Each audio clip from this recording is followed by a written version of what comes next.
இந்த நிகழ்ச்சியை உங்களுக்கு வழங்குபவர் அம்மா ஹெர்பல் ஹேர் ஆயில்.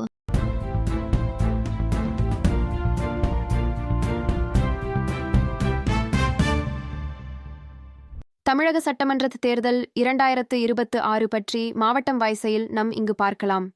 தூத்துக்குடி மாவட்டத்தில் 2வது பெரிய நகரம் கோவில்பட்டி.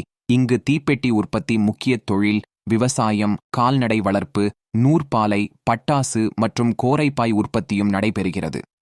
புவிசார் குறியீடு பெற்ற கடலை மிட்டாய்க்கும் பிரசித்தி பெற்றது. இத்தொகுதியில் அதிமுக சார்பில் போட்டியிட்டு 3வது முறையாக வெற்றி பெற்றார். முன்னாள் அமைச்சர் கடம்பூர் ராஜு. அதிமுக சார்பாக கடம்பூர் ராஜு களம் காண்கிறார். திமுக வேட்பாளராக கோவில்பட்டி நகராட்சி சேர்மனுமான கருணாநிதியும் போட்டியிடுகின்றனர். தமிழக வெற்றிக் கழகம் வேட்பாளராக பாலசுப்பிரமணியன், நாம் தமிழர் வேட்பாளராக பாண்டி ஆகியோர் போட்டியிடுகின்றனர். 4 முனை போட்டி.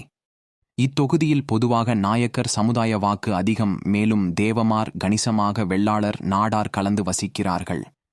தனது எளிமையான அணுகுமுறையால் அனைத்து சமுதாய மக்களுடன் இணக்கமாக வலம் வருகிறார் அதிமுக வேட்பாளர்.